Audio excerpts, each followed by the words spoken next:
sobre todo se habló de liberalismo declinado en republicanismo. Y en en Hispanoamérica,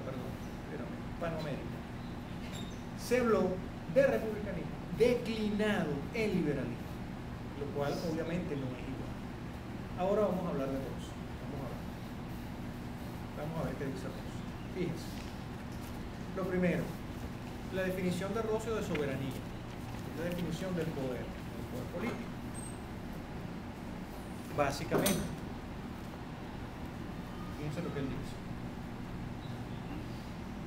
Cuando la experiencia le enseñó a estar expuesto su aislado imperio a la violencia de los malos, procuró entonces aumentar su poder y su fuerza asociándose a sus semejantes. Él está hablando de los principios, del hombre en un estado prepolítico, un estado natural.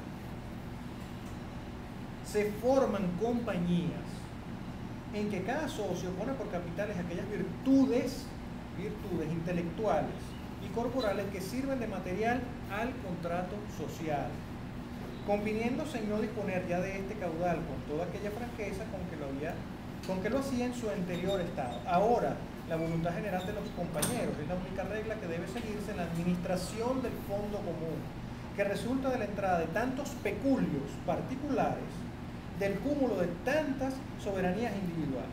Vivir con plena seguridad en su persona y bienes, mejorar la suerte de sus destinos, es el blanco y término de esta convención. Fíjense de lo que está hablando aquí Rousseau. Está describiendo una situación inicial, un estado natural, parafraseando a Hobbes, donde los individuos se reúnen y cada quien con su peculio y sus virtudes intelectuales y físicas aporta para la construcción del bien común, de el bien de todos, de la república. Pero ¿dónde se inicia esto? En las fuerzas individuales, en la soberanía individual. Y la edificación de esta república, la edificación de este bien común, es lo que Rousseau denomina soberanía convencional. Es una soberanía por convenciones, porque hemos acordado en este contrato, nos hemos puesto de acuerdo en edificar, construir, elaborar artificialmente esta república que va a tener esa soberanía convencional porque es la suma de las soberanías individuales. Fíjense, Rousseau, su liberalismo y su republicanismo se fundamenta en primer lugar en el individuo, ¿okay? Es importante en primer lugar, y se fundamenta en las virtudes de los individuos, las virtudes.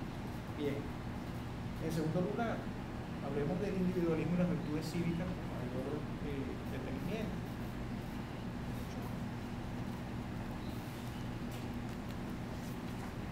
Profe, ¿cuánto tiempo lleva? ¿Ya estoy listo?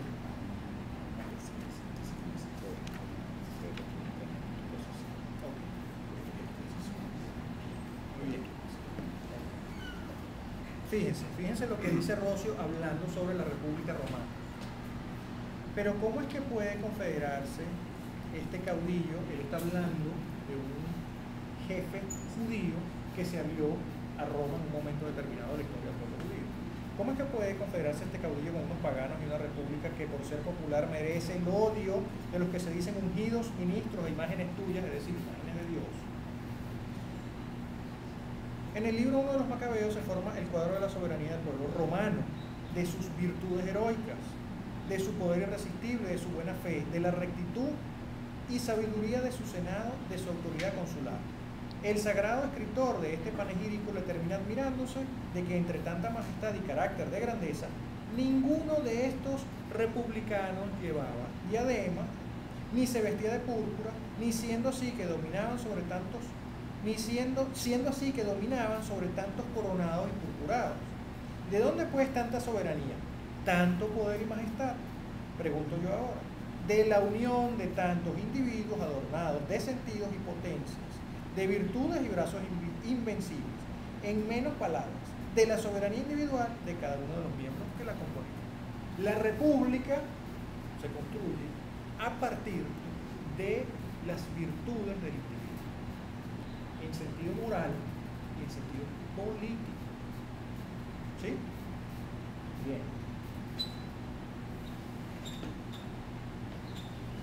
Una tercera y última alusión a sobre lo que habla Rocio. No, una tercera, penúltima y después una cuarta. Rápidamente. Página 125.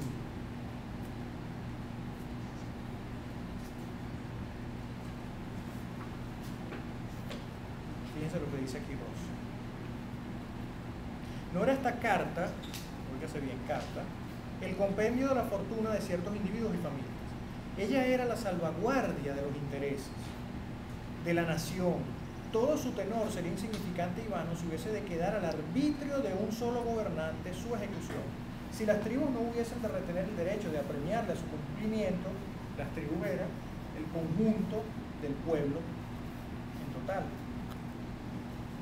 Si las tribus no hubiesen de retener el derecho de apremiarle a su cumplimiento, de quitarle el mando cuando se hiciese indigno de él, de escarmentarle con proporción al exceso y de tomar otras medidas de precaución y seguridad. Sin este derecho se frustraría el objeto de la sociedad. ¿De qué habla aquí Rosso? Las leyes establecidas en una carta, es decir, en una constitución, lo que llamamos hoy una carta magna, son la salvaguarda de nuestros derechos individuales contra el ejercicio arbitrario del poder del que lo detente en ese momento. ¿Okay? Porque Rocio dice, nos unimos todos, formamos la república y también consensualmente elegimos nuestro gobernante, que según Rocio debe ser, primero, en la elección tiene que haber una democracia, es decir, todos somos iguales a la hora de elegir, todos tenemos el mismo derecho, pero a la hora de que se elija al gobernante, entramos en una aristocracia, porque debemos elegir al mejor gobernante.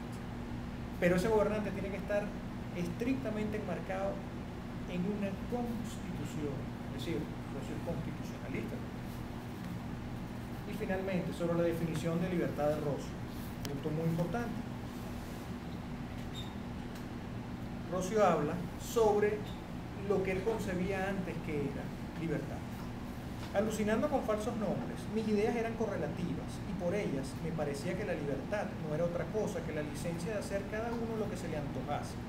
Me parecía que el despotismo era un derecho y los actos arbitrarios de la voluntad de un déspota eran leyes inviolables y sagradas. En la siniestra significación de estas palabras contemplaba yo a la libertad como un enemigo de la especie humana, como la raíz del pecado de nuestros primeros padres. Esa es para él la definición errada de libertad. Fíjense que es cómo definir libertad ahora. El derecho del hombre, el derecho que el hombre tiene para no someterse a una ley que no sea el resultado de la voluntad del pueblo de quien él es individuo, y para no depender de una autoridad que no se derive del mismo pueblo, es lo que entiendo ahora por libertad. Leyes humanas, no divinas, son las únicas que vienen en esta definición, fíjense. Para cerrar con Rosso, fíjense de lo que hemos hablado: individualismo, virtudes cívicas, de república y de libertad, y no negativa, de libertad de acuerdo a las leyes. Fíjense. Podemos decir que el constitucionalismo es parte del liberalismo. Podemos hacer tal vez tratando de hilar fino. Segundo, el origen individual de la sociedad y del poder político. Eso básicamente se le, digamos así, se le refiere al liberalismo, aunque está el republicanismo moderno que se origina con los humanistas, pero sobre todo con Maquiavelo, donde hay un quiebre con el republicanismo antiguo, etc.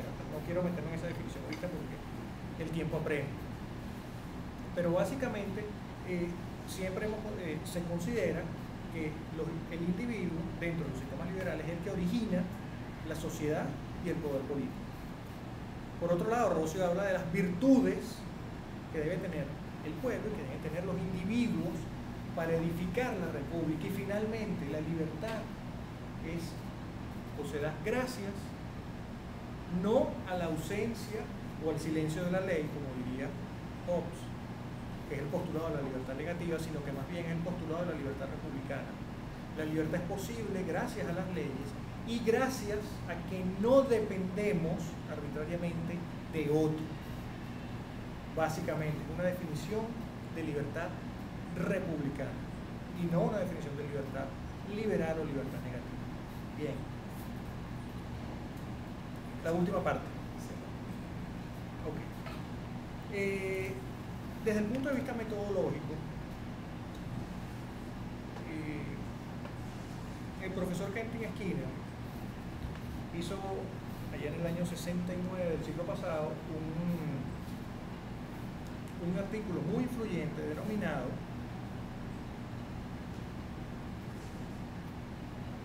Significado y comprensión en la historia de las ideas. Básicamente lo que yo he tratado de elaborar aquí en un principio es una historia de las ideas, intentar separar un poco republicanismo y liberalismo por razones pedagógicas, llegar a una conclusión de que ambos están en el discurso político venezolano muy interrelacionados.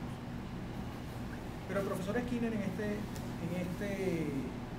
artículo dice: hay una tradición en la cual, para historiar las ideas políticas, que a mi juicio de las ideas políticas es que nosotros los licenciados en filosofía nos nutrimos para poder hacer las reflexiones adecuadas o pertinentes a lo que estamos investigando.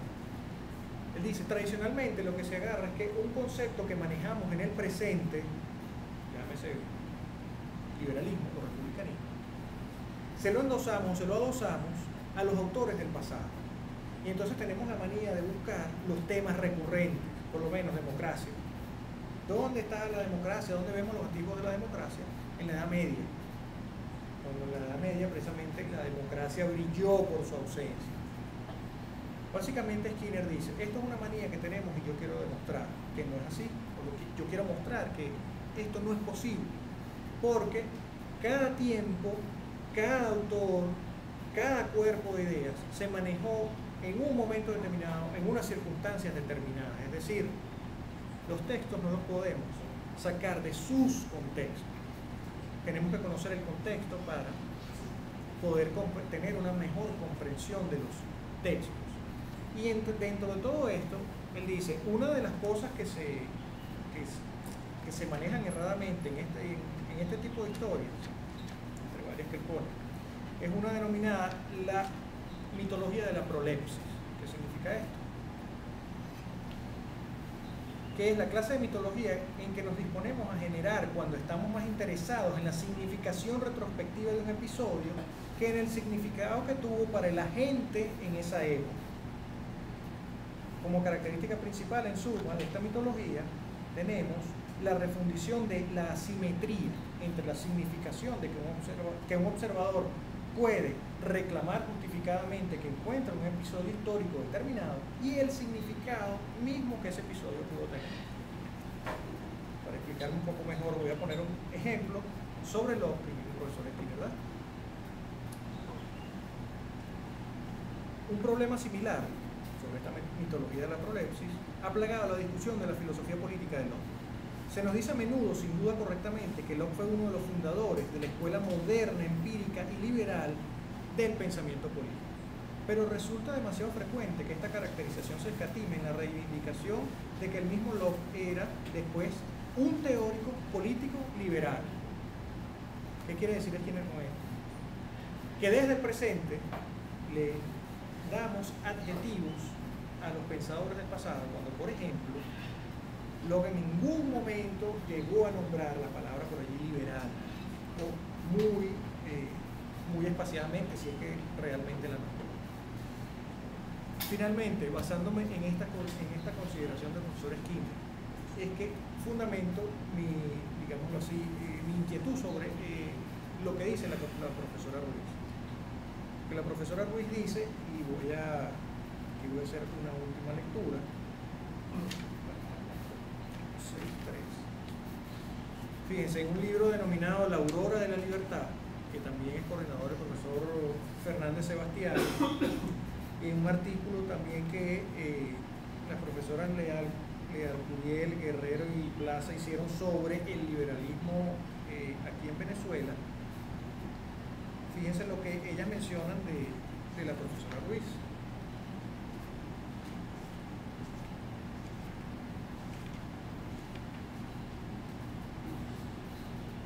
Hablando sobre el libro de la profesora Ruiz que les comenté. Son 5 minutos. Sí, ya estoy listo. Interpreta esta obra como una pugna discursiva entre los principios del absolutismo y los del liberalismo. Rocio, católico liberal, constituye más bien un representante del liberalismo en su modalidad político-didáctica y no pedagógica, que en sus posturas políticas conjugó el cristianismo con el liberalismo. Es decir, la profesora Learcuriel, la profesora Guerrero, la profesora Plaza, ven claramente que la profesora Ruiz está calificando a Juan Germán Rocio de liberal, postura con la cual yo no estoy de acuerdo por todos los motivos que les acabo de exponer, y básicamente 3 conceptos muy rápidos que les puso: virtudes, libertad y que el mismo nombre, república. Después de 2 o 3 lecturas que yo he realizado sobre la obra de Rocio, especialmente en El triunfo de la libertad sobre el despotismo, Rocio nombra 3 veces la palabra liberalismo y en sentido moral, no en sentido moral. Muchas gracias.